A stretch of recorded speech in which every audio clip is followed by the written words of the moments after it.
Again welcome back to my channel बच्चों। So class 8 में हम लोगों ने पिछले वीडियो में पढ़ा था क्या, फ्रिक्शन क्या है, फ्रिक्शन का कॉज क्या है, फ्रिक्शन कैसे अराइज होता है, क्यों अराइज होता है, एंड आफ्टर दैट हम लोगों ने पढ़ा था फ्रिक्शन किन किन चीज़ों पर डिपेंड करता है, factors on which friction depends. After that आज के वीडियो में हम लोग सेकेंड वीडियो में पढ़ने जा रहे हैं फ्रिक्शन कितने तरह का होता है। तो बच्चों फ्रिक्शन में चैप्टर में जो हमें पढ़ना है क्लास 8 में, उसमें ये टॉपिक थोड़ा सा समझने वाला है। आफ्टर दैट इसके बाद जो भी है सब टॉपिक वो सारा आसान है, तो इस पर हम लोग ध्यान देते हैं। फ्रिक्शन देखिए मेनली दो तरह का हो गया, static friction and kinetic friction है। तो static related to stationary object, यानी कि कोई ऑब्जेक्ट जब स्टैटिक है उस समय जो फ्रिक्शन लगेगा उसको हम लोग स्टैटिक फ्रिक्शन कहेंगे। अब जब मोशन में कोई ऑब्जेक्ट है उस समय उस ऑब्जेक्ट और दूसरे सरफेस के बीच जो फ्रिक्शन अराइज होगा, एक्ट करेगा, उसको हम लोग काइनेटिक फ्रिक्शन कहेंगे। तो बच्चों अब देखिए ये स्टैटिक फ्रिक्शन क्या है, और अब उसके बाद फिर से देखिए ये स्टैटिक फ्रिक्शन का भी एक वो सिचुएशन है इसमें, जिसे हम लोग कहते हैं लिमिटिंग फ्रिक्शन, लिमिटिंग फ्रिक्शन। और दूसरा ये काइनेटिक फ्रिक्शन है, इसका दो टाइप हो गया, sliding friction and rolling friction.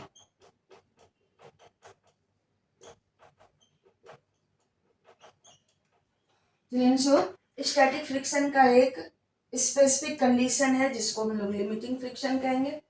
After that kinetic friction भी दो तरह का हो गया, एक स्लाइड करते समय किसी ऑब्जेक्ट के बीच और सरफेस के बीच जो लगता है, ऑब्जेक्ट और सरफेस के बीच जो लगता है, जब कोई ऑब्जेक्ट रोल करेगा इस तरह से उस समय जो फ्रिक्शन लगेगा, तो that we are going to talk. बच्चों पहले हम लोग शुरू करते हैं स्टैटिक फ्रिक्शन को। अब देखिए ये मोस्ट प्रोबेबली मैं आपको एक्टिविटी भी करके दिखाऊंगी। एक हम लोग टेबल पर, ये हमारा टेबल है, इस टेबल पर हमने एक ब्रिक रखा, ईंट रख दिया, ठीक है। इसको हम लोग क्या करते हैं कि स्ट्रिंग से बांध के और बांध लेते हैं, और इधर एक ले लेते हैं हम वो स्प्रिंग बैलेंस का हुक में इसको बांध दिए, ये हमारा स्प्रिंग बैलेंस है। चिल्ड्रन ये इसका हुक है जिसमें हमने इस ब्रिक को धागे से बांध के रखा है। अब क्या करते हैं हम, इधर से हम थोड़ा सा फोर्स लगाते हैं इस पर। मान लीजिए कि हमने यहाँ से 1 न्यूटन फोर्स लगाया पीछे की ओर खींचने के लिए, ध्यान दीजिएगा तभी बात समझ में आएगी। तो वो इस ब्रिक को हम उधर खींचते हैं अपनी ओर, 1 न्यूटन हमने फोर्स लगाया, तो हम क्या देखते हैं कि ब्रिक मूव नहीं कर रहा है। बच्चों तो जरूर इस टेबल और ब्रिक के बीच कांटेक्ट में एक फोर्स लग रहा है जो इसको मूव नहीं करने दे रहा है। तो इस दोनों के बीच भी Newton's third law of motion से 1 न्यूटन फोर्स ही लग रहा है जो कि इस ब्रिक को मूव नहीं करने दे रहा। और ये 1 न्यूटन फोर्स जो है ये फ्रिक्शन है जो ब्रिक और टेबल के बीच अपोजिट डायरेक्शन में लग रहा है, वो उसको मूव नहीं करने दे रहा है, ठीक है। अब क्या करते हैं, अभी ये स्टैटिक है, स्टेशनरी है ब्रिक, इसलिए ये जो फ्रिक्शन 1 न्यूटन अपने आप अराइज हुआ, हमने इसको एडजस्ट होने के लिए हमने कुछ नहीं किया, बस हमने क्या किया है, इस ब्रिक को इस स्प्रिंग बैलेंस से बांध के अपनी ओर 1 न्यूटन फोर्स से खींच रहे हैं।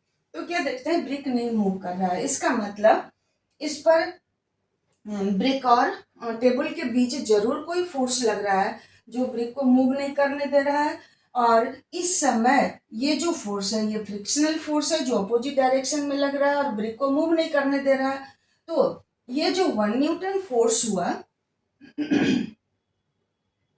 यहाँ हम लोग लिख देते हैं अप्लाइड फोर्स, एंड यहाँ लिख दिया फ्रिक्शन का वैल्यू। तो अप्लाइड फोर्स हमने 1 न्यूटन रखा, फ्रिक्शन भी 1 न्यूटन है। अब अभी तक तो ये मूव नहीं कर रहा है, फिर से क्या करते हैं, अप्लाइड फोर्स को 2 न्यूटन कर दिए, तो भी ब्रिक नहीं मूव कर रहा है, तो अप्लाइड फोर्स होगा 2 न्यूटन, देन वो फ्रिक्शन भी हो जाएगा 2 न्यूटन। अभी तक ब्रिक मूव नहीं कर रहा है।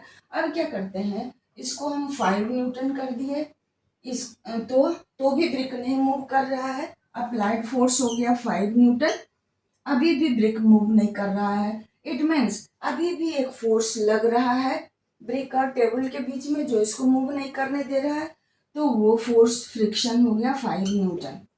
अब क्या करते हैं, थोड़ा सा और फोर्स लगाए। मान लीजिए चिल्ड्रन, ये हमारा जस्ट एग्जाम्पल है, ये कोई एक्सपेरिमेंटल वेरीफाइड फैक्ट नहीं है कि 1 न्यूटन 2 न्यूटन 5 न्यूटन से क्या होगा। अब क्या करते हैं हम लोग, यहाँ मान लेते हैं आप 7 न्यूटन फोर्स लगाए। अब अप्लाइड फोर्स हो गया 7 न्यूटन, ये हमारा 7 न्यूटन हो गया। अब अभी भी ब्रिक मूव नहीं कर रहा है, बट मूव करने के कंडीशन में आ गया है। ऐसे इस तरह से हो गया कि अब हम 0.1 न्यूटन भी फोर्स बढ़ाते हैं तो ब्रिक इस पर स्लाइड करना शुरू करेगा। बच्चों, तो आप क्या देख रहे हो, जैसे जैसे अप्लाइड फोर्स बढ़ रहा है, फ्रिक्शन भी बढ़ते जा रहा है, और ऑब्जेक्ट क्या है, स्टैटिक भी है। तो इस समय जो फ्रिक्शन लगता है दो सरफेस के बीच में, जबकि ऑब्जेक्ट मूव करना चाह रहा है, कैसे चाह रहा है, हम उस पर अप्लाई कर रहे हैं फोर्स, तो ये हो गया अप्लाइड फोर्स जो ऑब्जेक्ट को मूव करने के लिए कंपेल कर रहा है, मजबूर कर रहा है। But object is not able to move, किस कारण से, फ्रिक्शनल फोर्स जो लग रहा है उस कारण से ऑब्जेक्ट मूव नहीं कर पा रहा है। तो इस समय जो फ्रिक्शन अपने आप एराइज हो रहा है, इसी को हम लोग कहेंगे बच्चों स्टैटिक फ्रिक्शन। यानी कि ऑब्जेक्ट मूव करना चाह रहा है दूसरे सरफेस पर, बट मूव नहीं कर पा रहा है। क्यों, एक फ्रिक्शन दोनों सरफेस के बीच लग रहा है, जिसे हम लोग कहते हैं स्टैटिक फ्रिक्शन। अब अब अब हमने आपको क्या कहा कि जब हम 7 न्यूटन फोर्स लगाते हैं तो ब्रिक अब इस कंडीशन में आ गया कि ये थोड़ा सा भी फोर्स फ्रैक्शन में 0.1 न्यूटन भी फोर्स हम बढ़ाते हैं तो ब्रिक स्लाइड करना शुरू करेगा। तो ये जो मैक्सिमम वैल्यू ऑफ, अब मान लीजिए हम 7.1 न्यूटन फोर्स लगाए, ऑब्जेक्ट स्टार्ट्स मूविंग, तो फ्रिक्शनल फोर्स हो गया कितना, लेस देन 7 न्यूटन।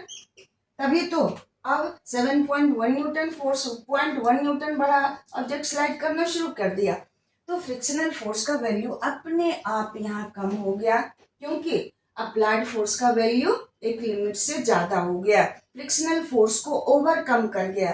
तो ये जो maximum value of frictional force है, जिसके बाद कि ऑब्जेक्ट थोड़ा सा भी फोर्स बढ़ाने पर मूव करने लग जाए, उसको हम लोग कहते हैं लिमिटिंग फ्रिक्शन।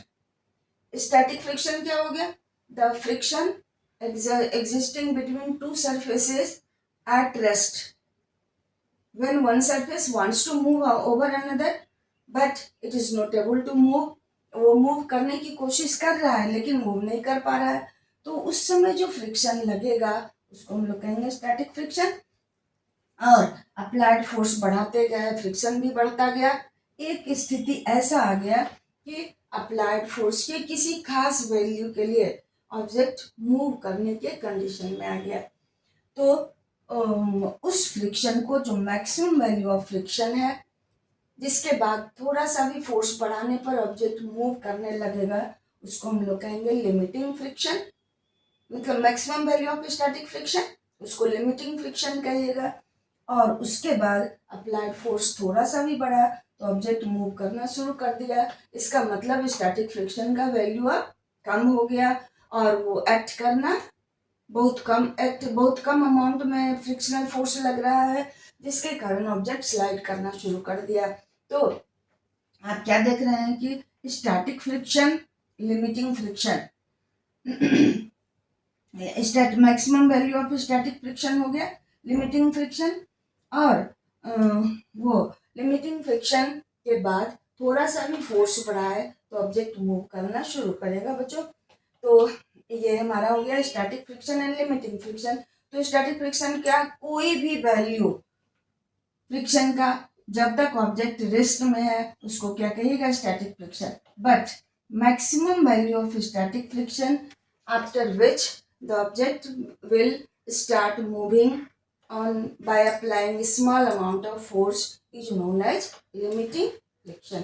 चलिए आई थिंक कि स्टैटिक और लिमिटिंग फ्रिक्शन क्लियर हो गया होगा। तो ये limiting friction is also static friction, but maximum value of static friction को क्या कहिएगा, लिमिटिंग फ्रिक्शन। चलिए ये हमारा स्टैटिक एंड लिमिटिंग फ्रिक्शन हो गया। Sliding friction. Now when the applied force becomes ये overcomes friction, मतलब लिमिटिंग फ्रिक्शन को पार करके अप्लाइड फोर्स और ऑब्जेक्ट अब मूव करने लगा, स्लाइड करने लगा, इस तरह से मूव करना शुरू किया, तो दो सरफेस के बीच जो फ्रिक्शन लगेगा उसको हम लोग कहेंगे स्लाइडिंग फ्रिक्शन। यानी कि एक ऑब्जेक्ट जब दूसरे पर स्लाइड करता है तो उस समय जो फ्रिक्शनल फोर्स दोनों के बीच एक्ट करेगा उसको हम लोग कहेंगे स्लाइडिंग फ्रिक्शन। बट जब एक ऑब्जेक्ट जब दूसरे पर इस तरह से मूव करेगा तो उसको कहेंगे हम लोग रोलिंग फ्रिक्शन। ओके चिल्ड्रन, देखे होंगे कि समवन कोई भारी चीज है, अ बैग ऑफ ग्रेन सपोज, कोई वर्कर को एक जगह से दूसरी जगह ले जाना है उस बैग को, तो क्या करता है, कभी हम लोग देखते हैं कि खींच के भी ले आता है, कभी हम लोग देखते हैं उसको रोल करके ले जाता है। तो जिस समय वो खींच के लाता है उस समय स्लाइडिंग फ्रिक्शन एक्ट किया, और जिस समय वो रोल करके ले जाता है रोलिंग फ्रिक्शन एक्ट किया। तो ऑब्वियसली अगर हम उस पर सोचें तो हमको समझ में आएगा कि स्लाइड करते समय ऑब्जेक्ट को के बीच और सरफेस के बीच ज़्यादा फ्रिक्शन लगता है। इस कारण स्लाइडिंग फ्रिक्शन क्या होता है, रोलिंग फ्रिक्शन से ज़्यादा होगा। स्लाइडिंग फ्रिक्शन में वो एरिया ऑफ कॉन्टेक्ट ज़्यादा होगा, इंटरलॉकिंग ज़्यादा होगा सरफेसेज का, तो स्लाइडिंग फ्रिक्शन का वैल्यू ज़्यादा होगा। लेकिन जब हम रोल करवाते हैं एक ऑब्जेक्ट को दूसरे पर तो कम एरिया ऑफ कॉन्टेक्ट होगा और इस तरह से इंटरलॉकिंग भी कम होगा और फ्रिक्शन का वैल्यू भी कम होगा बच्चों। तो इस तरह से हमने अभी क्या क्या पढ़ा, स्टैटिक फ्रिक्शन क्या है, काइनेटिक फ्रिक्शन का definition, the friction when which arises between two surfaces in motion when one surface moves over another, that is called kinetic friction। अब स्टैटिक फ्रिक्शन का दो टाइप हो गया, दो टाइप नहीं कर सकते हैं आप, उसका एक कंडीशन सिचुएशन है लिमिटिंग फ्रिक्शन। तो यहाँ आपको कंफ्यूजन हो रहा हो क्या, जब अप्लाइड फोर्स 1 न्यूटन है तो फ्रिक्शन भी 1 न्यूटन कैसे हुआ, तो to every action there is equal and opposite reaction. तो एक्शन हुआ जब हमने फोर्स लगाया, जब हम किसी दीवार पर स्टेप करते हैं तो मेरे हाथ में चोट लगती है क्योंकि हमने फोर्स लगाया और दीवार ने भी मेरे हाथ पर फोर्स लगाया। उसी तरह से जब हम इस पर फोर्स लगाते हैं तो इस ऑब्जेक्ट और ब्रिक और टेबल के बीच भी एक फोर्स लगता है अपोजिट डायरेक्शन से जो इसको मूव नहीं करने देता है। Like tug of war match में देखे हो ना, जब दोनों टीम इक्वल अमाउंट में फोर्स लगाएगा then no one will be able to win the race match। उसी तरह से हम फोर्स उधर लगाए और फ्रिक्शनल फोर्स इधर लग रहा है, इसको मूव नहीं करने दे रहा है, तो ये स्टैटिक फ्रिक्शन हो गया। और जैसे जैसे अप्लाइड फोर्स बढ़ाए स्टैटिक फ्रिक्शन का वैल्यू बढ़ते गया, बट कब तक, जैसे मान लीजिए इस दीवार पर हम बहुत 20-50 आदमी मिलके फोर्स लगाए बट कुछ नहीं हुआ, लेकिन बुलडोजर से इसका शेप चेंज हो जाएगा, टूट जाएगा ये। तो उसी तरह से अप्लाइड फोर्स बढ़ाते गए, फ्रिक्शनल फोर्स का वैल्यू भी बढ़ता गया, लेकिन कब तक, एक लिमिट के बाद ऑब्जेक्ट स्टार्ट्स मूविंग। तो जब मैक्सिमम अप्लाइड फोर्स के लिए फ्रिक्शन का वैल्यू मैक्सिमम हो गया तो इसको कहिएगा स्टार्ट लिमिटिंग फ्रिक्शन। लेकिन यहाँ से ये सारा हो गया स्टैटिक फ्रिक्शन का ही वो वैल्यू, स्टैटिक फ्रिक्शन, उसके बाद लिमिटिंग फ्रिक्शन। लिमिटिंग फ्रिक्शन के बाद ऑब्जेक्ट मोशन में आ जाएगा, तब जो फ्रिक्शन एक्ट करेगा उसको कहेंगे हम लोग kinetic friction. So children, I think you would have understood types of friction. अब इसे मैं नेक्स्ट वीडियो में एक्टिविटी के थ्रू भी दिखा के फिर से मैं नेक्स्ट टॉपिक का वीडियो बनाऊंगी बच्चों। तो इस तरह से आई थिंक कि आपने इसे समझ लिया होगा। और मैं डिस्क्रिप्शन बॉक्स में ही इस स्टैटिक और लिमिटिंग फ्रिक्शन के बारे में लिख दूंगी, और आप टाइम मिले तो नोट कर लोगे अगर समझने का की इच्छा हो तो। So thank you for watching children. So अगर अच्छा लगे, समझ में आए तो कमेंट बॉक्स में लिखिए, अच्छा लगेगा मुझे। और अगर नहीं समझ में आए तो भी लिखिए, फिर से मैं एक्सप्लेन करके बता दूंगी। और मुझे विश्वास है आप देखोगे और मेरे हार्ड वर्क का एहसास मुझे होने दोगे कि हाँ, हम कुछ काम किए हैं और आप समझने की कोशिश कर रहे हो। सो थैंक यू फॉर वॉचिंग बच्चों।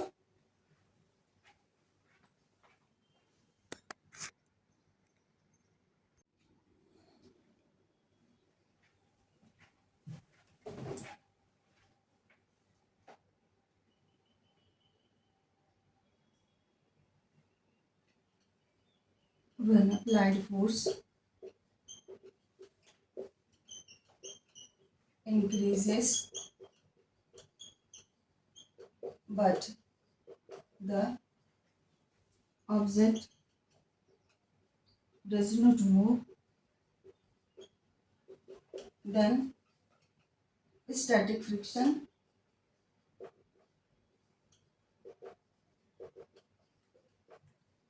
also increases. For a particular value of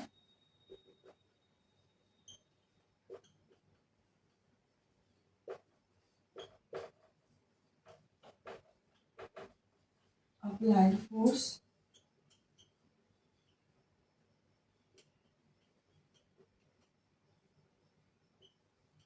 static friction becomes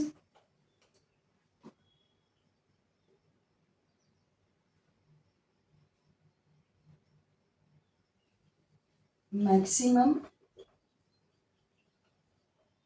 but the object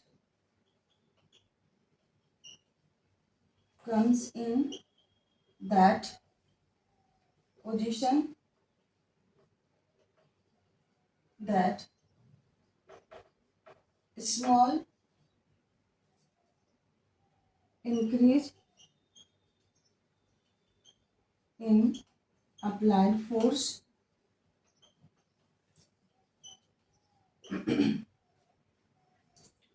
object starts moving.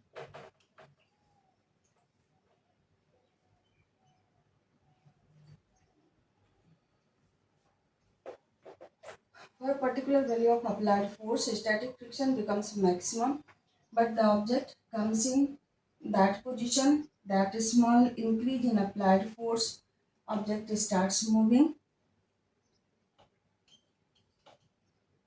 The value of friction when object comes in state to move is called limiting friction.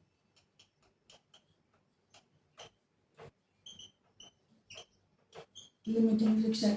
Children, we can say that maximum value of a static friction is limiting friction. So let's read again. When some force is applied on an object to move it, but the object does not move, it means a force is acting between the surface and the object which does not allow the object to move. The force the force is a static friction which acts between two surfaces at rest. तो जब तक object rest में है, लेकिन उस पर external force लग रहा है उसको मूव कराने के लिए, लेकिन ऑब्जेक्ट रेस्ट में है, तो उसको क्या कहिएगा, स्टैटिक फ्रिक्शन। लेकिन when applied force increases but the object does not move, then static friction also increases. For particular value of applied force, static friction becomes maximum, but the object comes in that position that small increase in applied force, object starts moving. The value of friction, the value of friction when object comes in state to move is called limiting friction. बच्चों, तो ये limiting friction हो गया, static friction हो गया। अब static friction का simple definition we can write, when the object is static but tries to move, then the friction acting between the two surfaces is static friction, and maximum value of static friction is limiting friction. When an object slides over another, then the friction acting between the two is sliding friction. When object rolls over another surface, then that friction is rolling friction. बच्चों, तो आप क्या कर सकते हो, static friction तो शुरू से लिमिटिंग फ्रिक्शन तक स्टैटिक फ्रिक्शन ही था, तो स्टैटिक फ्रिक्शन का वैल्यू कुछ भी हो सकता है। लिमिटिंग फ्रिक्शन क्या हो गया, maximum value of static friction. Okay, so बच्चों, ये हमारा था टाइप्स ऑफ फ्रिक्शन। अब इसमें एक छोटा सा टॉपिक है, वो हम लोग देख लेते हैं।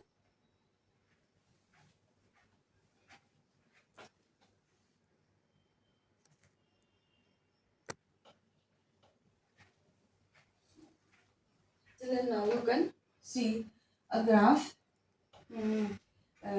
for friction and applied force. तो जैसे जैसे हम अप्लाई, इधर एक्स एक्सिस पर हम लोग अप्लाइड फोर्स को लेते हैं, फ्रिक्शन को लिए। वो जो एक्टिविटी हमने बताया आपको, 1 न्यूटन अप्लाइड फोर्स, फ्रिक्शन भी 1 न्यूटन, तो उस तरह से तो हमारा ये ग्राफ इस तरह का आता है चिल्ड्रन। अब देखिए, यहाँ तक अप्लाइड फोर्स बढ़ा तो फ्रिक्शन भी बढ़ा, ग्राफ ऊपर जा रहा है, ठीक है। तो अब यहाँ तो यहाँ तक जो जो भी फ्रिक्शन का वैल्यू था, इसको हम लोग कहेंगे स्टैटिक फ्रिक्शन। चिल्ड्रन, आप यहाँ ले लेते हैं, ये वैल्यू, ये वैल्यू, ये वैल्यू सारा स्टैटिक फ्रिक्शन है, क्योंकि अभी तक ऑब्जेक्ट रेस्ट में है। अब यहाँ देखिए, ये maximum value of static friction है, ये वैल्यू मैक्सिमम है। अब उसके बाद अगर अप्लाइड फोर्स बढ़ाते हैं तो फ्रिक्शन का वैल्यू कम हो जाता है और ऑब्जेक्ट मूव करना शुरू कर देता है। तो ये जो maximum value of applied force है, इसको हम लोग A1, B1, A2, B2, A3, B3। Children, सो इस ग्राफ में A1, B1, AB, A1, B1, A2, B2, A3, B3 सारा किसका वैल्यू है, स्टैटिक फ्रिक्शन का। लेकिन ये जो A3, B3 है, ये maximum value of static friction है, क्योंकि अब आप अप्लाइड फोर्स हम बढ़ाए तो देख रहे हो ग्राफ नीचे आ रहा है, इसका मतलब फ्रिक्शन का वैल्यू कम हो जा रहा है। इसी फ्रिक्शन को हम लोग कहते हैं, ये हो गया काइनेटिक फ्रिक्शन, और ये हमारा A3, B3 हो गया हमारा क्या, limiting friction. AB, A1, B1, A2, B2, A3, B3 represent static friction, but A3, B3 ये क्या कहलाता है, limiting friction.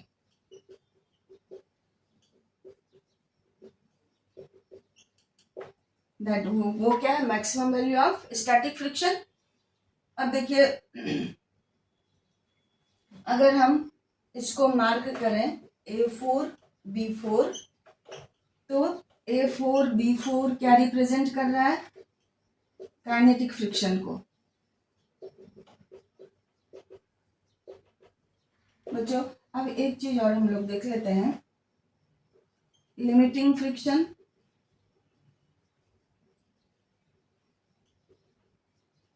is greater than equal to static friction.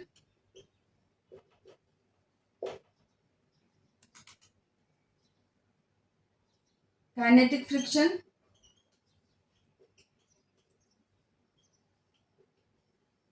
is less than static friction. क्योंकि static friction तो object को move ही नहीं करने देता है, और काइनेटिक फ्रिक्शन के समय ऑब्जेक्ट मूव करता है, तो हम काइनेटिक फ्रिक्शन स्टैटिक फ्रिक्शन से कम होगा। चलिए, ये इन सारी चीज़ों को आपको याद रखना है। ग्राफ भले ही बुक में नहीं भी हो सकता है, then you can remember this one कि लिमिटिंग फ्रिक्शन स्टैटिक फ्रिक्शन से ज़्यादा भी हो सकता है, बराबर भी, क्योंकि ये A1 B1 A2 B2 सारा तो स्टैटिक फ्रिक्शन है, लेकिन लिमिटिंग फ्रिक्शन कौन सा है? A3 B3 ही। ओके, सो ये आपको बात समझ में आ गई होगी बात बच्चों। तो अब हम लोग आज का वीडियो बस इतना ही रखते हैं, और इतना अगर समझ गए होगे तो बहुत मेजर टॉपिक इस चैप्टर का हमारा ख़त्म हो गया। बच्चों समझिए, और अच्छा लगे तो कमेंट कीजिए, आपके लिए इनफ है। ये जो भी हमने लिख दिया ये नोट्स की तरह है बच्चों, तो पढ़ो, लिखो, समझो, नोट्स बनाओ। That will help you a lot, and that will be the reward for my hard work. So thank you for watching.